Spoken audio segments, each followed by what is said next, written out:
warm. It's time for another Sources Say Almost Playoffs edition. I'm Juliet Litman. I'm Chris Ryan. Breaking news coming out of Los Angeles, where we currently are. Isaiah Thomas getting surgery. Yeah, tough news for IT, who we've talked about a little bit. His stock has gone up and down in our emotional NASDAQ, you know? Would you put him on the NASDAQ? Can't even make it to the New York Stock Exchange? So I can tell by the acidity in your voice Yes. that sympathy is not at the top of your menu come today. on. That's not true. Okay, That's not I know fair. you like IT. He was a great story last year. He's been traded multiple times in the last 12 months now. He's been through a lot. It's less than And- a year since his sister passed away. Yes, and then today Woj reported he will undergo a scope on his problematic hip in New York and is expected to have an extended rehabilitation process. This is obviously pretty bad news for his pending free agency. But the Lakers apparently are pretty happy with IT. Yeah. Unlike the Cleveland Cavaliers, and I guess Boston wasn't unhappy with him, but they weren't so happy with him that they were like, we'll keep you over Kyrie Irving. Boston made like a cutthroat move. Yeah. They knew this was the situation. Yeah, Danny Ainge in a Chipotle somewhere, just being like, this is what we have to do. One thing that's just really hard to understand is why the Cavs went through with this trade. Like they had the opportunity to nag out on it when IT's health came up. I think it's Dan Gilbert made the trade. Isn't that just the biggest mystery related to all of this? I mean, I that's like my one question for Dan Gilbert among like many that one could ask Right. is like, why didn't you invalidate this trade? Well, I mean, I don't think he invalidated it. I think he actually was the architect of it. Yeah. Yeah. It's just weird. I don't know like why their return on Kyrie Irving Yes. was so small. Although I would argue, let's just say this, Okay. that the chain reaction of events that goes from trading Kyrie for Isaiah Thomas, then having that crap team, and then trading them for all these new guys Yes. may have been the secret sauce that keeps LeBron. Because he has like decent pieces around Well, him. I think more first to of all, work with. The like, Brooklyn pick. Emotionally, there's a reset on the Sure. season. I think when they have their guys and they're all sort of healthy, they're pretty unstoppable. If Kevin Love could just stop getting his teeth knocked out. Sure. And I think you could make the argument, you can make a compelling argument to LeBron, like we're rowing in the right direction. And Sure. even if we don't make the finals this year, there's no reason for you to blow it up and go to LA or Houston or wherever. Sure. Okay, that's true. But I guess we should go back to the Lakers. I didn't mean to. Oh, I was just saying that apparently the Lakers are very happy with IT. Yeah, Ramona was just saying on Yeah. Twitter that they thought it was like a win-win for everyone. He was a good influence on their young players. Yeah. One thing about Isaiah is he definitely seems like he works hard. As we know, he likes to practice. He sure does. He likes to talk about that. Yeah. The sad thing is that like I was watching a couple Lakers games earlier in March, and he's actually had a really good March. He was averaging like around 17 plus 4.5 assists. The Lakers have definitely improved. And they were like 5 and 6. Yeah. They were like an average team with him in the lineup. And like Ingram's been hurt here and there and stuff. But every time he hit the deck, especially with small guys, you're just like, are you going to get up? I feel that way more with big guys. Oh, really? Yeah, I'm a lot more fearful every time Embiid falls than literally anyone Well, else. now, but Embiid likes to fall. Yeah. He says that that's good for him. Right. Okay. Dr. Embiid, thanks for waiting. Dr. Embiid is also working on my my bad arm. Yeah. Well, I just feel like with the short guys, and particularly Isaiah Thomas, it's closer to the ground, The fall's not so hard. Okay. That's a good logic. Dr. Juliet. Physicist Litman over here. Yeah. That's what I've got to add. Watches ER once. Watches ER a lot of times. What do you think it says about the Lakers that he was kind of like the secret sauce they needed? I think that it's really hard to have a team where all the starters are young guys. Yeah. And I don't think KCP was the sort of energizing locker room factor. I mean, KCP's on a 1-year deal. I think that there's like something to be said for the fact that you have to have a mix and you can't just send out like 3 or 4 rookies or guys who are playing for their first big deal and think it's just going to work out. Yeah. And probably, and ironically, because Isaiah, I think we were all saying like, oh, he's going to go to the Lakers and he's going to chuck so that he can get like 25 a game and get a Hornets or a Magic contract or something. But it sounds like he worked in pretty well with the system and he's been pretty funny. I've enjoyed his commentary on Lonzo Ball's jump shot. Oh, me too. Yeah. He's a supporter. Yeah. He's just like, yeah, never change, man. Be you. But that probably is a good influence for Lonzo because like he's a really unique player and IT's a really unique player. I also think that Lonzo is the kind of guy who needs another person in the locker room who's like, I'm happy to talk to the media. And Isaiah is very happy to talk to the media. How closely do you follow? Is he ever? Mm-hmm. And I do have a lot of sympathy for him. I think he got a raw deal. Sounds like it was unpleasant in Cleveland. Again, his sister passed away. That's tragic. But my point about him, and still is, like, most of this is actually an anomalous situation in the Isaiah Thomas 2017-18 campaign, because most of the time that we're talking about him, it's because he's talking about him. Yes. And so he is probably like a useful diversion inside of the Lakers circus. Right. Yeah, I think that I think he's doing both a good job and a bad job of selling himself. Like, I think that if he had just sort of quietly gone off and just been like, well, I just got to, like, you know, take my lumps when I came back. I mean, he's come back. He probably stayed too long when he was hurt in Boston and came back too early when he was recovering for Cleveland. Right. So, how close are you following Lakers social media? Lakers players? Not much. Because there's a lot of fun stuff happening. Oh, Kuz and Lonzo are really excited. Kuz and Lonzo are really, and then they also like make fun of Josh Hart a lot. Those three rookies really seem to like each other. Yeah. At least like to roast each other. It's not surprising that they need kind of like a veteran presence. Not that necessarily like Isaiah Thomas like mentoring them, but it probably is useful to have someone who's like, guys, act like you've been here before. Yeah, for sure. Yeah. So to go from a team that has missed the playoffs for the last 5 seasons, or will have missed the playoffs for 5 seasons, the Lakers, to a team who's definitely making the playoffs, the Philadelphia 76ers. Congrats, man. Thanks. I think I'm owed a buffet of congrats, not only for the team, but for my steadfast support of a particular player. Markelle Fultz back. Yeah. I'm really yes. How are you feeling? Day is 2. It crazy? This is wild. But I would say that the joy and elation I felt on a short-term basis, like just in the quick second when he walked on the court and then started playing like competently, was kind of up there with the Super Bowl. Oh my God, Chris. It was just, but just because of like the amount of people who didn't believe in him. Like, sure. Not very many people. I may be even sitting at a table with somebody who didn't think he would play this year. I'm shocked. I also was like, should they even let him play? Let him get Rookie of the Year next year. But the way they did it was awesome. It was like a surprise album drop. Yeah, it was like the Beyonce midnight drop. And Brett Brown being like, I got an update on Markelle. Who's playing tonight? And it was just like, what? And then it was just really cool. I thought that he has gone from somebody who I thought was like the narrative about Markelle was a little distracting. And I was like, man, like the Sixers still like, they don't know how to handle injured players and what's going on with him and how much of this is in his head and how much of this is in his shoulder and it was like really quite moving to see like a standing ovation. His mom and his sister, I think, were there.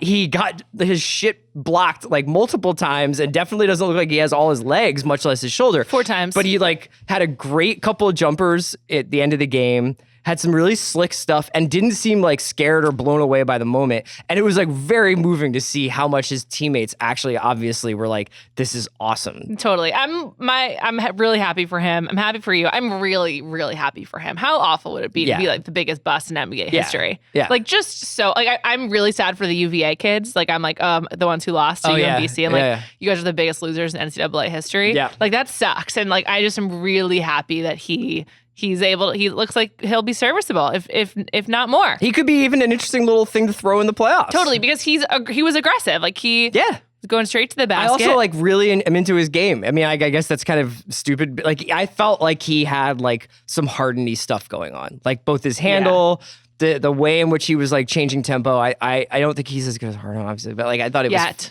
fun to watch him play. It was like a different look for the Sixers. Are you worried things are going a little too good for the city of Philadelphia sports-wise?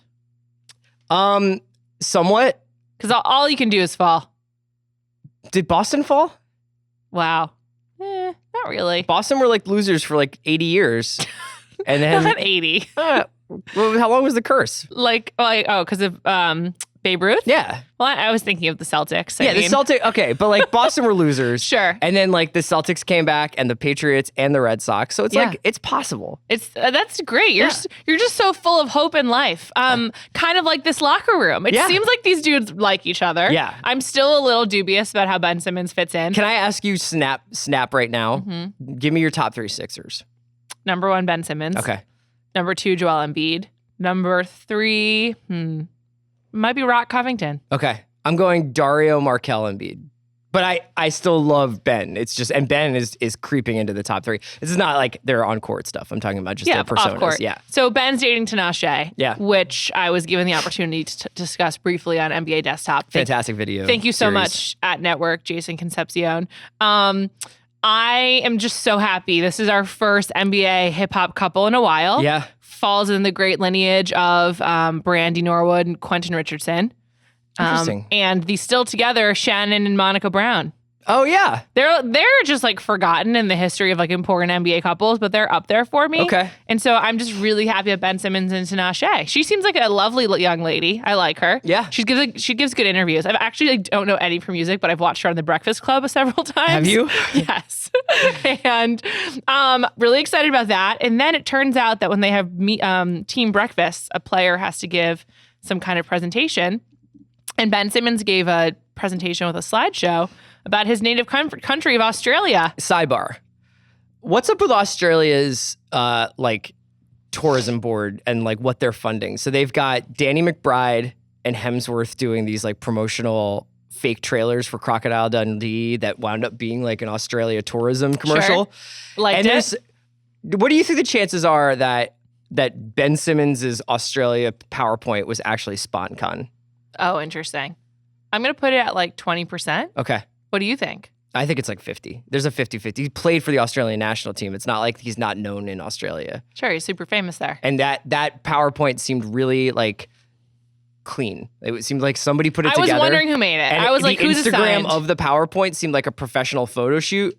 And I wouldn't be surprised if it was like photo credit the Australia Chamber of Commerce. Wow.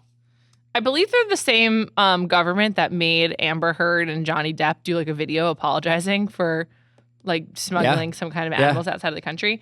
I'm glad you brought up how professional looking the PowerPoint looked because it did look really nice. Also, Ben Simmons just looked really good in his Nike gear, so that makes me like him as well. But yeah, there was one of the slides was Australian wildlife, and it was kangaroos in quotation marks. And I just have to believe that everyone in the room has heard of a kangaroo. If they haven't, we've got some issues. It's pretty good. Then they had dingoes, maybe less well known, but like I was surprised there wasn't like a Marmite slide here or something.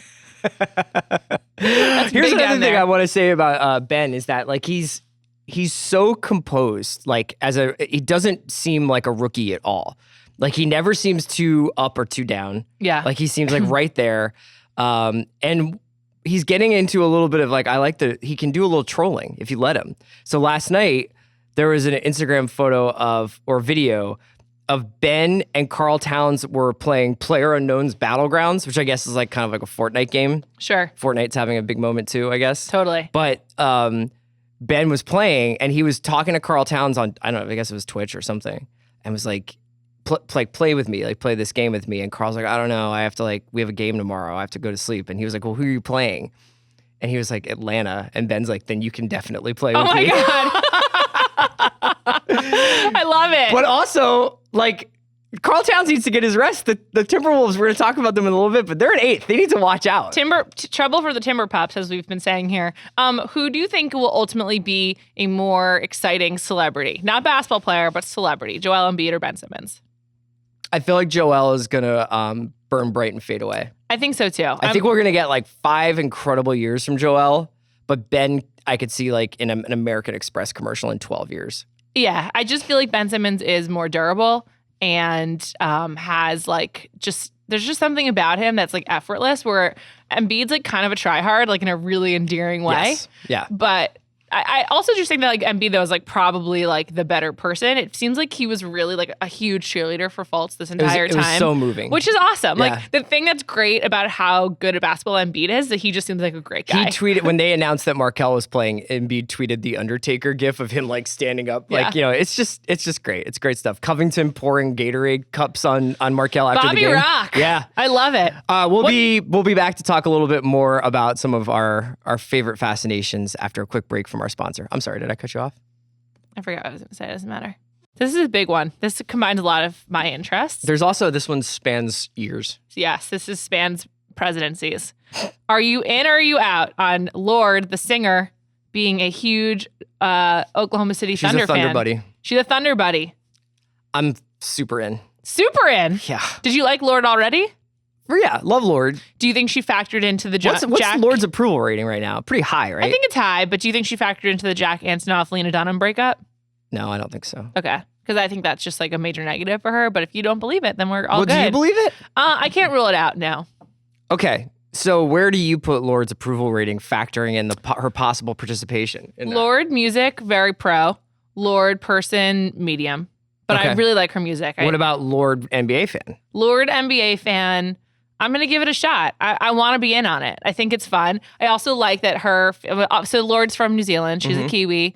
And therefore, she loves her man, Steven Adams, you know? So Lorde broke onto the NBA scene in 2014. Yes. With Juliet and I have this like running thing in our office that we talk about, which is Obama tent. Obama tent, yeah. Content from the Obama era that like would just not really raise an eyebrow now because we're all like distracted by other things. But during the Obama era, there was a lot of time to be wondering what Lorde likes out of her basketball team. Yeah, and it was a time where like I feel like kind of girl. Yeah, and so this story was from 2014, and Lorde kind of like breathlessly tweeting from her first NBA game. She went to a Bulls game, and she was tweeting things like, "I am at a Bulls game. This is so intense. How does everyone in this room not have a stress ulcer?"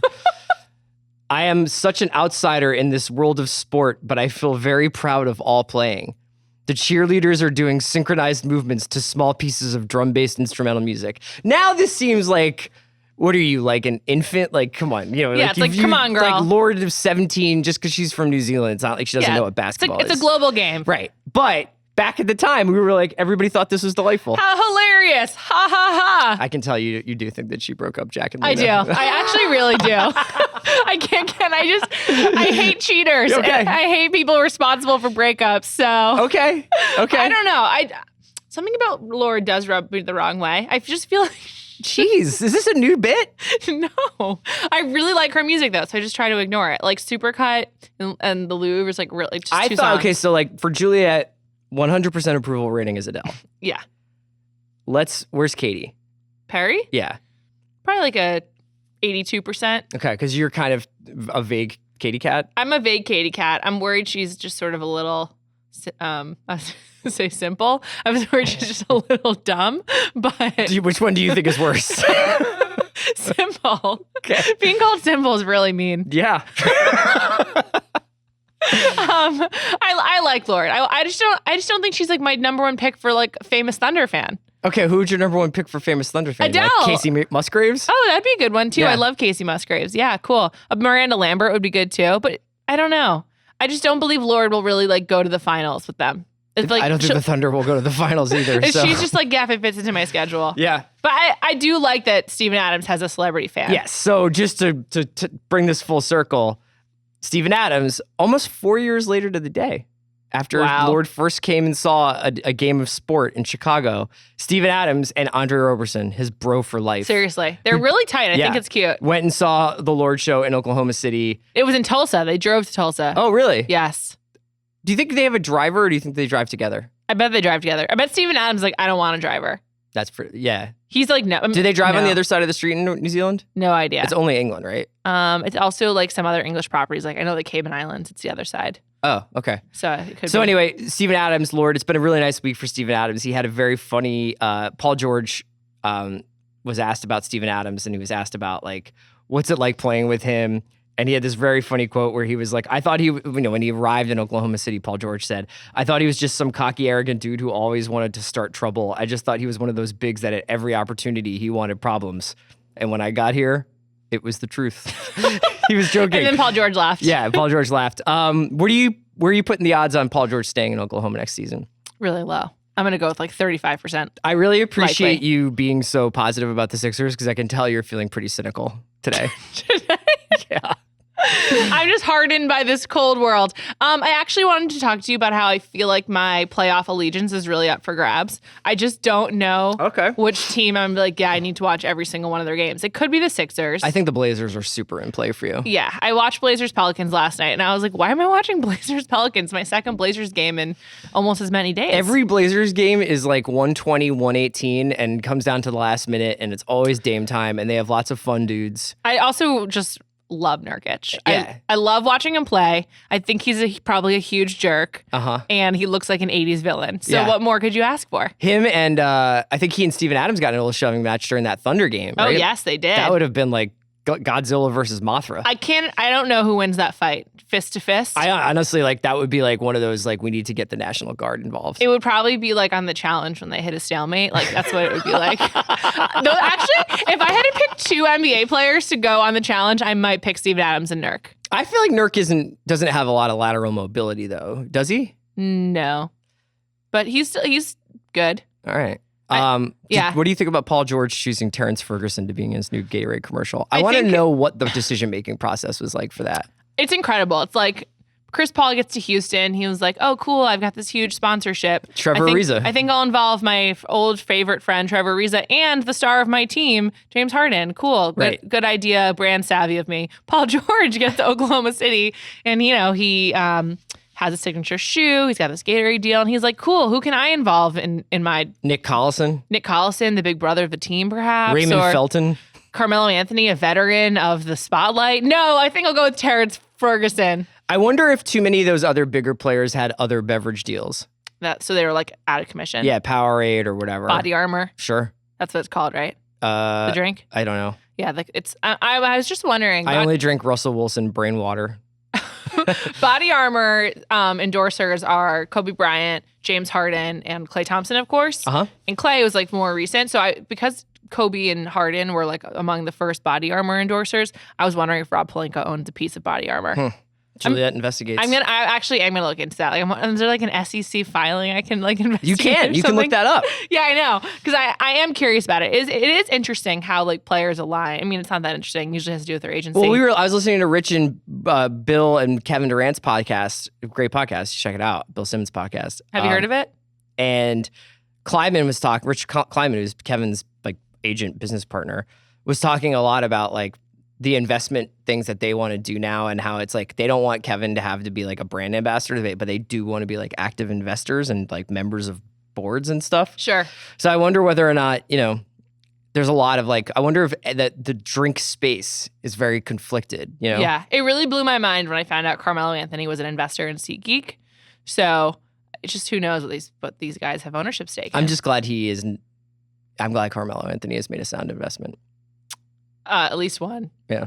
I'm going to dedicate my life or at least a couple of hours to figuring out the state of Melo and Lala. I'm just dying to know. Does that come before or after you figure out who is invested in Body Armor? Probably after. Okay. First, I'll be looking into Rob Pelinka's holdings, and then I'll be moving on to that. I just would love to know what Russell Westbrook thinks about Terrence Ferguson being in this commercial. I bet he's into it. I feel like Russ has had a couple commercials with like rando young, like not a Jeremy Grant guy, but like whoever the Jeremy Grant was a couple of Jeremy Grants ago on the Thunder. Sure. Because you know how they've just had like this string of dudes who like once they get off the Thunder, people realize they shouldn't be in the NBA. Yeah, like at all. Yeah. Yeah, like Anthony Morrow. Yeah. I think Anthony Morrow was more of a KD guy, to be honest. Oh, he was? Yeah. Okay. Russ puts his brother in all of his commercials. Oh, that's right. Yeah. That's right. What did you think? Oh, this came up the other day in conversation. What did you think of the Why Not Tour t-shirt celebrating his MVP season last year?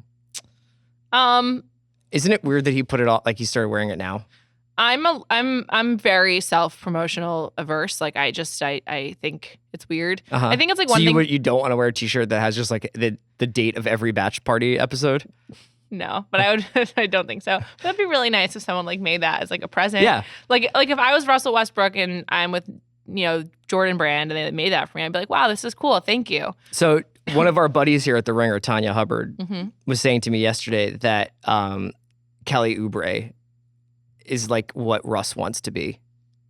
Wow, that's so insulting to Russ. I like Kelly Oubre, but that is really rude. Do you feel like Kelly Oubre can have a moment during the postseason? No, I think the Oubre moment passed. It came and went. Wow, we've all moved on. Sorry, Sharp. I think it's a tough beat. It's like Russ. talking to Christopher Hitchens now. That's like you're so acidic. The Oubre moment is over. I'm a little worried about Russ. Like, in terms of legacy building, I almost wish that like he'd like quit after the end of last season. It's Iversonian at this point without like the dark stuff. It's like, okay, so you're going to be like an Oklahoma City, maybe not lifer, but they're not going to let you go because they want to fill that gym. Yeah, of course. His wife, Nina, my favorite NBA wag, she was on a Food Network show with Billy Donovan's wife on The Pioneer Woman. Did they seem like they were getting Haven't watched it yet, but I'm excited to. Pioneer Woman is the name of the show? Yeah, it started as a blog. It's quite popular. What's the deal? Exciting. It's just like a home cooking, like homemaker show. Pioneer Woman, like she lived like somewhere kind of rural, and that's like in like frontier life kind of. It's not like how to skin deer, you know, and No. like smoke your own meats for the No. winter. I just wonder if she's looking to become more of a face the way that Aisha Curry has done. That's so a good thing for us successfully. is maybe to do a WAG power check in. Who's in making 2 moves? weeks. Yeah. I would love to. Okay. We'll talk more, but first another break. All right, Chris, let's look ahead to the playoffs a little bit. As I said, my fandom is up for grabs. I'm going to see where my heart takes me. I always follow my heart. Let's chat a little bit about some of these playoff teams. I think there are a couple that I'm concerned trolling right now. Okay. I'm not even concerned trolling the Bucks and the Wolves because they're both in They're in eighth in their trouble. respective conferences. I watched the Bucks last night. The Wolves were as high as 3. I just want to mention that. Yeah, and I watched the Bucks last night Against the Clips. Yes, and that did not look like a playoff basketball team. It's a real bummer. I feel bad because like they are like a Jabari away from being very interesting, and Jabari's there, and like it's just really seemed kind of rusty. Like couldn't catch. Like his handle was off or something. Do they get swept by the Raptors if they play the Raptors? I think so. I think maybe Giannis wins one game like on a like, oh my God, Giannis scored 44. But I think that they get pushed aside pretty easily. Here's my top concern for the Bucks. In a playoff series, I just feel like Giannis will get frustrated and Dark Giannis is going to come out. Who's the Raptors victim of Dark Giannis? Who's the Jonas, Mike maybe? Dunleavy? Jonas? You think Giannis punches up like that? Maybe. I wonder if it's Van Vliet. Fred? Yeah, Fred gets drop kicked. But like it's got to be someone who's like in his face a little bit. CJ Miles? Maybe. Yeah. Oh, Ibaka. it's What are we Serge. talking about? It's Serge. That's definitely a fight waiting to happen. Yeah. I'm a little worried about that. Although I kind of think that like the Heat, who are in 7th, so also could possibly play the Raptors, I could also see them having a fight with the Raptors. Oh, absolutely. Didn't they fight already? I think so. Yes. So I think that Ibaka in playoff series with matchups like definitely could get feisty in general. So for the Wolves, you know, they have Atlanta, Dallas in the next 2 games. They got to win those. They play Yes. Atlanta tonight. They play Dallas on Friday. Then they have like a tough game with Utah on Sunday because that's like playoff positioning. Denver will probably be like fully out of it by next Thursday. And then they have Lakers, Memphis, Denver. So the Denver game could be meaningful, I guess, at the end of the season, but Denver is like completely crapped the bed over the last couple of weeks. I don't know. This Wolves team, like not unlike this Bucks team, without Jimmy, I'm just kind of like, what is this? What are you guys doing? It's a real testament to Jimmy Butler. Like I kind of was always a Jimmy naysayer, but now I'm all in on Jimmy him. believer. Yeah, I'm a Jimmy believer. Okay. He should brand his fans that way. Jimmy believers? Yeah. I think Utah's like the number one chip on their shoulder team. Oh, did you see that Jerebko and Jay Crowder have like a really cool friendship? They do? Yeah, I guess when even when because they were friends from Boston. Yes. And even when Jerebko was first on Utah, he was basically like, "Oh, it'd be great to play with you again," because like this Utah team's a little like tough to watch. We're a little just because like I think they were getting used to life without Gordon and Donovan hadn't popped off yet. Sure. And then when Jay Crowder got traded, Jerebko was like, "My neighbor is moving out of their house. You should buy it." And Jay Crowder bought it. How cute. I'm happy for Jay So they're Crowder. pals. Yeah. It seems like he found a home in Utah, which I feel like he's a good fit for the chip on their shoulder team. They have like a Spursian kind of like the guys who want to be there, or like guys who are there or want to be there kind of vibe going right now. Like Totally. I can't think of who the next like Utah defector is going to be. Sure. Right now, 4-5 would be Thunder Pelicans. Mm-hmm. Think the Pelicans could steal that? I think they could win 2 games at least. I mean, the series though. I have a hard time believing that they would let like the Thunder, like Davis is the best player in that series, but the Thunder have the next like 3 best players. Right. Who would you put at number 4? Interesting. Russ and PG at 2 and 3 after Davis. Do you think so you think Drew Holiday is better than Melo? I think Steven Adams is better than. I'd probably rather have Steven Adams, but that's a good question. Drew Holiday's been looking good. He has been. I aside from Davis, I just find the Pelicans to be hard to watch. Like obviously he's amazing. I would like to watch Rondo and Westbrook in a series together. Oh my God.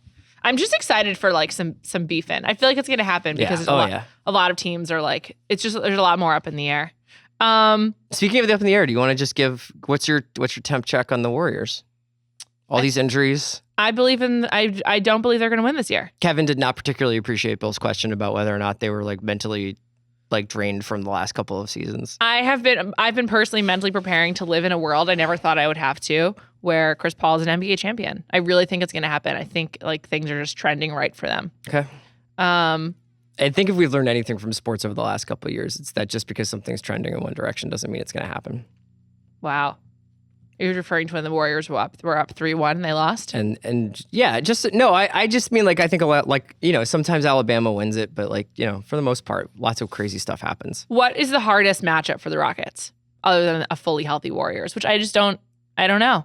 I don't know because I think I think tactically it would probably be the Spurs because I think just the voodoo that Pop has over D'Antoni and they do have like a bunch of bodies that they could throw at Rockets shooters, and they seem to have a little bit of an idea of how to stop them.